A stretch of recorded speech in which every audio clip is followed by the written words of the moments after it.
ant nañu mbégte ànd ak yéen ci seen émission di 13 minutes de vérité tey nag muy def rétro spécial xam ngeen ko parce que ñu ngi jub at mu bees di 2022 di génn ci atum 2021 lu bëri xew ci ay yëngu-yëngu yu laal lu ci ëpp mbir justice di yoon ci réew mi waral ba tey ñu bëgg a am taxaw seetlu ci mbir yooyu naka la mënoon a amee wala boog naka la amee nan la ko sénégalais yi accueillir ñiy yëngatu ci pàcc yi ñeel wàllu yoon rawatina avocat it ban taxawaay lañ ci am jàngat ko ngi génnee ci li ñu jàpp ne xëy na mën na doon jàngat yu ñuy may ci 2022 bi ak at yi ñëw xëy na li ci bon ñu dindi ko li ci baax ñu dëgëral ko ubbiit yeneen yoon jëm ci wàllu réforme di yeesal ci yenn bànqaas yi ñeel mbirum justice waral ba tey taxaw seetlu bi ci rétro boobu ñu ci ànd ak koo xam te ñu ci ëpp ci waa réew mi ñoo ne mooy avocat de l'année ngir taxawaayam ci dossier yu bëri yu mu jot a plaider waaye ci jaar-jaaram da cee compter ak it ci constance am ci ay principe yi nga xamante ne moo tëgg liggéey bi mu ne waaye ci ay conviction ci yenn ci ay plateau yi nga xamante ne dinañ koy faral di gis mu koy partager ak waa réew mi ci wàllu yoon waral ba tey ñu ànd ak moom ci taxaw seetlu boobu di maître Moussa Sarr mi nga xam ne daanaka fu ne ci àdduna taxaw na fa plaider ba mu des Chine ci ay kàddoom la bàyyi ko wax jooju moo tax tey ñu ànd ak moom ci waxtaanee pàcc yi nga xamante ni jukki naa ko maître Moussa maa ngi am mbégte di ànd ak yow ci waxtaan wi ñeel taxaw seetlu ñeel mbirum yoon ak it perspective yi ñu jub 2022. waaw Pape Ousmane maa ngi lay remercier ci invitation bi di nuyu internautes yi ñuy seetaan yëpp. di rafetlu aussi invitation bi nekk à ta disposition. pour ñu waxtaan ci mbiru yoon. ñu joxe si suñu xalaat. il appartiendra après nag aux Sénégalais d'apprécier. plus de 20 ans de métier d'avocat wax naa sànq ni daanaka Chine rek nga plaidé wul xëy na du ñàkk am na yu la ci marqué ci jaar-jaar bi ci ni ngay gisee yoon ci bi nga koy tànn def ko sa métier ak bi nga ci duggee du ñàkk am na ay regret am na ci yooyu yëpp boo koy boole ci ay sentiment ci taxawaay loo ñu mën a wax ci maître Moussa Sarr ci pàcc boobu. waaw li ma mën a wax rek mooy d'abord sant yàlla suñu borom subhanahu wa taala parce que bu ma toogee fii tey di waxtaan ak Sénégalais yi ak àdduna yàlla rek la soob su ma nekkee avocat itam yàlla rek la soob lu ma mas a sopp la depuis suma ndaw mu soob suñu borom mu nekkal ko kon ci loolu dama ko cay sant mu soob suñu borom aussi may ma wër ak tal ba ma nekk ci ma ko ciy sant mu soob itamit léeg-léeg mu jox ma ci ndam ma koy sant mu soob itam léeg-léeg du ma ci am ndam ma koy sant itam ndax lépp sunu borom la parce que ab jullit bu jéemee dara mu sotti sunu borom rek la neex parce que fu ma jéemee dara mu sotti nit ëpp na ma xam-xam ëpp ma dayo ëpp ma cër ci yàlla mu soob mu jéem ko te sotti wu kon buñ ko jéemee mu sotti rek yàlla rek la neex dem nañ layoo fu bëri ci àdduna bi dem nañ fu bëri ci àdduna bi ngir suñu liggéey comme ni nga ko baamtoo benn dëkk bu mag rek laa demoon ci àdduna bi te suma liggéey yóbbu ma fa mooy Chine ma sant yàlla dafa soobagul sunu borom mais ci expérience boobu jàng naa ci lu bari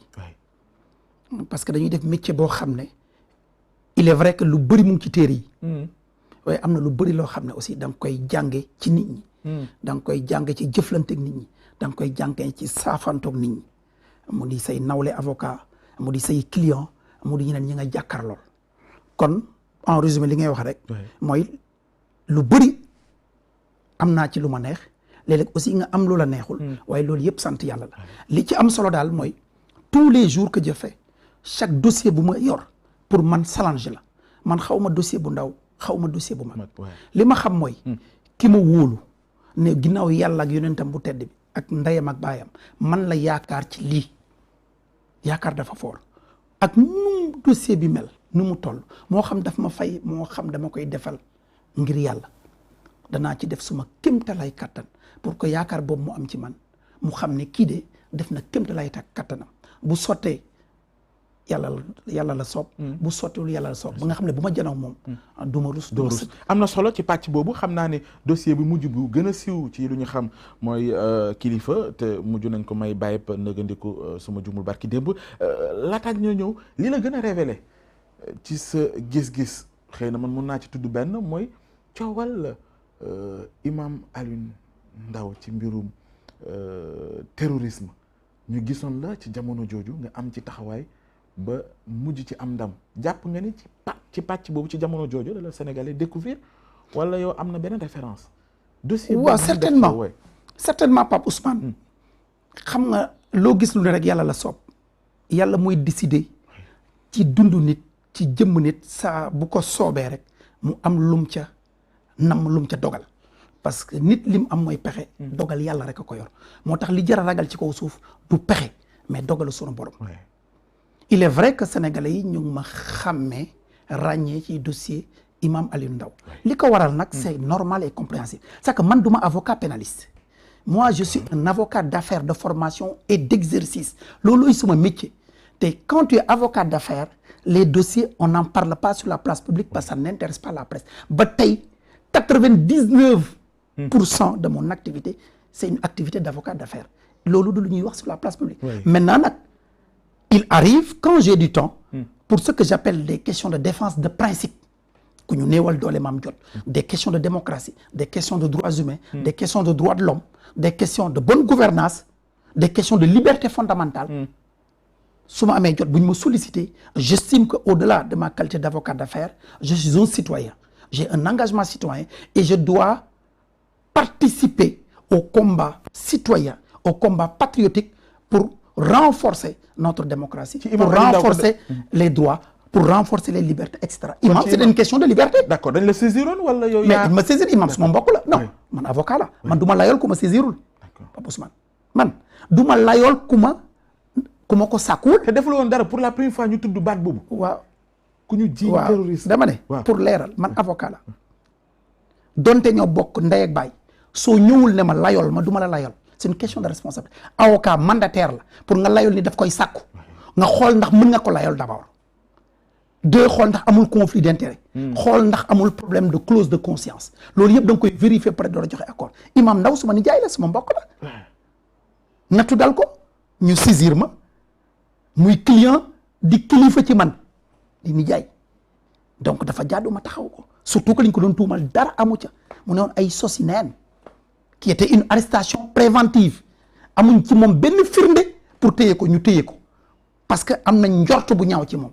njort bu ñaaw waruñ ci sukkandiku pour jàpp nit da nga war a xaar ba mu di def lu ñuy wax commencement d'exécution tentative mais nga xelaat njort bu ñaaw mbaa nga am loo dégg rek mënoo ci jàpp nit moo taxoon ñu taxaw wax askan wi ne kii deful dara dañ ko tuumal te ba ñu demee devant les magistrats devant la chambre criminelle ba ñu saytoo càmbar dossier bi ñu dëggal la ñu waxoon mooy kii deful dara lu ñuy terrorisme te yàlla xam na ni du terroriste jegewu ko sax au contraire Imam Ndao est un homme de paix koo xam ne la réewu Sénégal nguuru Sénégal askanu Sénégal dañ ko war a sant ci fànn wu bëri parce que day yar di digle lu rafet di digle lu baax avec le exemple la c'est un modèle pour le Sénégal pour sa tolérance pour son savoir pour sa science pour sa sagesse exemple léegi avec le recul lan nga jàpp ni moo taxoon ñu am njort googu ci moom wax naa la ko rek tuuma am na koo xam ne téye nañ ko bitim réew ñu ne la jóge mais kooku biñ koy laaj fan la jaar mu ne mos naa jaar daara Imam Ndao yaa di cela 20 ans maintenant dama jaar daara Imam Ndao yaa di cela 20 ans après ñu am lu mu lay tuumal taxul imam di ca dara fii képp ku ñu jàpp fii tribunal jóge nga ci kër am nga ndey ak baay bu la yor est-ce que tax na sa ndey ak baay responsable am nga nijaay am nga professeur bu la jàngal am nga enseignant bu la jàngal ça ne veut rien dire donc loolu c'est un préjugé c'est des présuppositions te sur la base de ça kenn mënul attenter à la liberté de quelqu'un la liberté est sacrée c'est pas pour rien suñu constitution suñu charte fondamentale proclamer ces libertés fondamentales en plus la personne humaine est sacrée mënoo ko pamte ci ay waxu kasaw moo tax li ma jàpp te di ko sàkku yaakaar naa ne ce chaos judiciaire bi ñu gis dans le dossier Imam Ndao où quasiment une bonne part des accusés ont été acquittés que nañ ci tirer ay leçons jàngat ci ba police ak gendarmerie ak justice une bonne partie de la justice à savoir le parquet dootuñ arrêté ay citoyens sénégalais ci ay waxu kasaw justement ci loolu nga wax